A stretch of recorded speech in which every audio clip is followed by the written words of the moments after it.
Because this didn't go as planned, I'm thinking of the title, I'm thinking it's always something.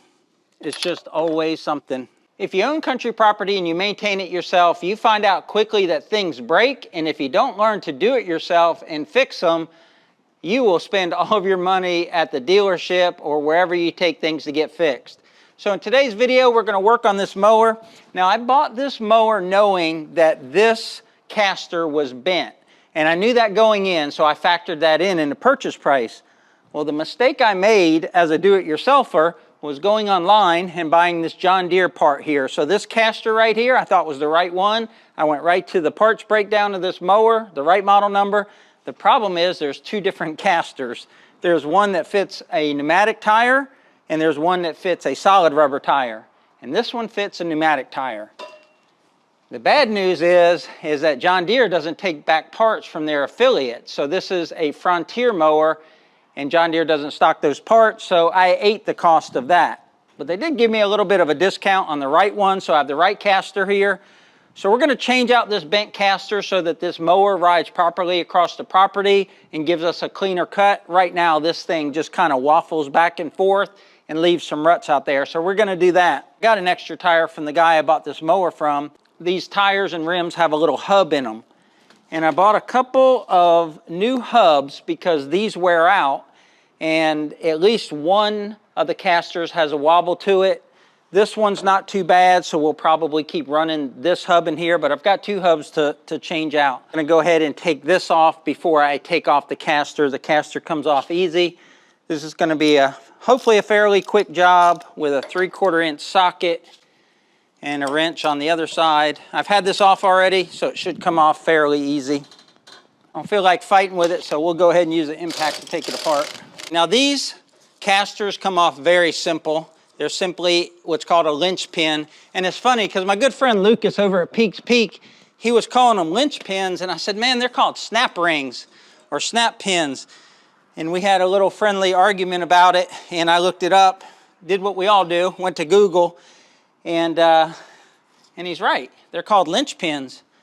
Leave a comment down below. What do you call these things? I grew up on a farm, and for years I've called them snap pins. But the correct term is lynch pin when you go to buy one. Another thing I found about these casters is if they don't have these top washers, I'll show you what'll happen. So you'll have this in here with the bottom washers to set the depth of your mower, and that pin will be there, and it'll just go up and down as you're going across your pasture or whatever you're mowing, and it'll dry out this grease, it'll dry it out inside this grease fitting, and then you can't grease it. So I actually had to buy the washers for the top to keep it from doing that, because every couple hours I'd come back here to the shed to grease this, and I'd have to take the grease fitting out and clean out the dried grease from just a couple hours of mowing. So we'll go ahead and put the new caster in with the correct shims on the bottom. And then put the spacers on the top and put the lynch pin in. That'll hold it in place. I only bought 2 bushings and I've got 4 casters. So what I'm gonna do is go around to the 2 that wobble the worst and see where I'm gonna use those bushings. I don't think this is the worst one. So this is what I mean by wobble. You can see that the caster stays still, but the wheel wobbles. And that's because that bushing is worn out. So we're gonna save the bushing for these front ones. I guess these front ones get more pressure than the rear casters. I still think this caster is wider than the original one, but we're using this one. All right, we'll put some grease in it and this will be done. It's just greases the hub. You have a grease fitting down here in the hub area, and you have a grease fitting up top. All right, that one should track true now. Grease up here. You can never over grease anything on the farm. Well, I discovered why this one that was on the front was so wobbly. That's the bushing right there, and then it's supposed to have this sleeve that the bolt goes inside, and then the bolt's supposed to go inside of the sleeve, and the sleeve ride against a bushing. Now that would be a bushing that's fairly tight, and that would be that sloppy one on the front. And the reason it's sloppy is because it's missing this bushing. So this mower has been a treasure trove of surprises. I bought it and saved a significant amount of money. It's almost a $4,000 mower. I've got about $1,600 into it. But when I looked at it, I thought I identified all the issues, but there's no way I could tell that that little bushing that the bolt rides inside of, call it a hub, whatever, there's no way I could tell that that was missing. So someone has done maintenance on this mower. They lost these spacers. They lost this little sleeve right here. And those are just things that become surprises as you work on used farm equipment.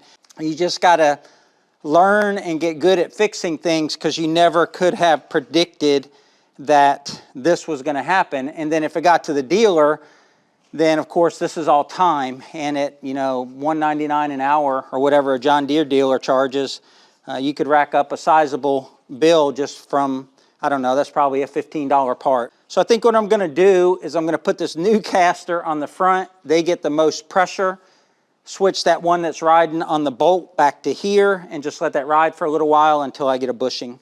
Got that new one up front. I'm going to put this old one back here.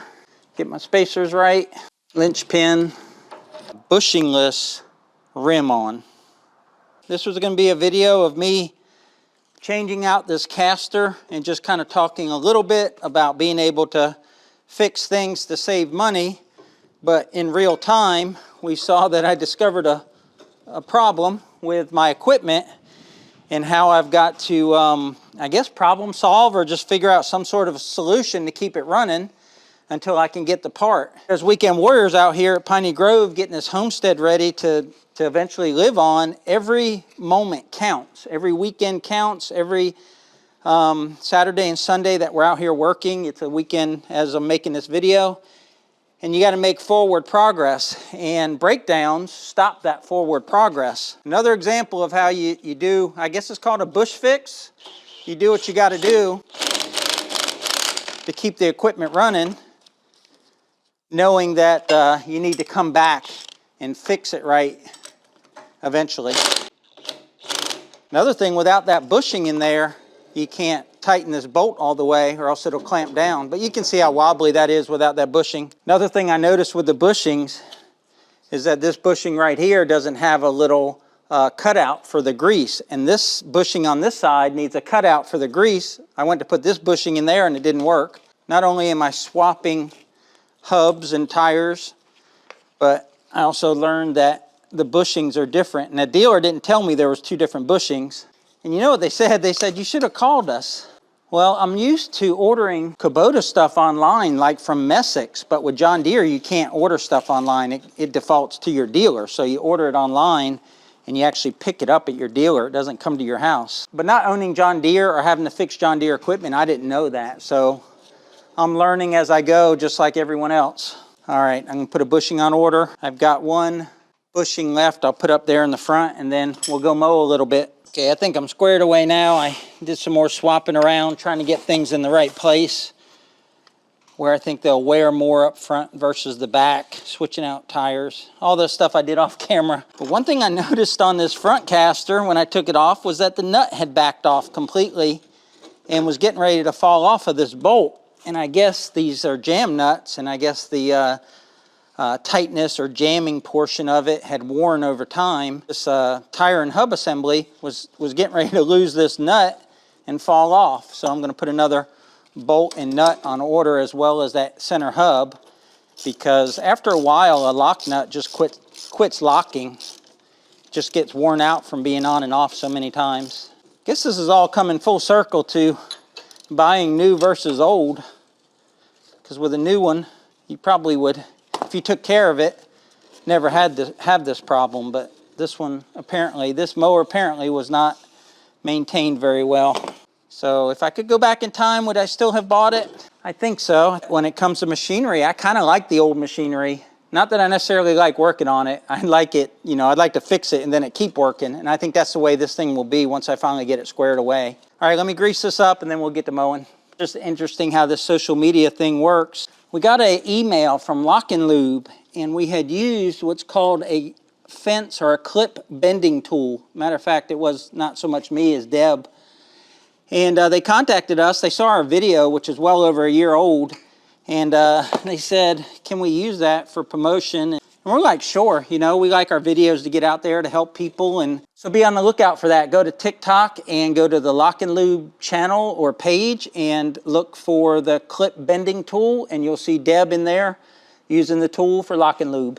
This is a behind the scenes look of me creating a thumbnail and thinking of a title for this video. So what I do is I put the camera on 4K, kind of think of a good shot that might work for a thumbnail, and sometimes I won't even use it, and then make sure the lighting's right, and then just do something like this. Because this didn't go as planned, I'm thinking of the title, I'm thinking it's always something. It's just always something. All right, guys, I'm gonna mow a little bit now that I've got these casters swapped around, and I'm gonna be using the Cutlass blades that I've featured in another video. We really like the blades. We like the finish that it leaves, but I need to do a long-term test on them, so I'm gonna get some more acreage under the belt, so to speak. But until next time, y'all take care out there, and remember, life's short, tractor hard.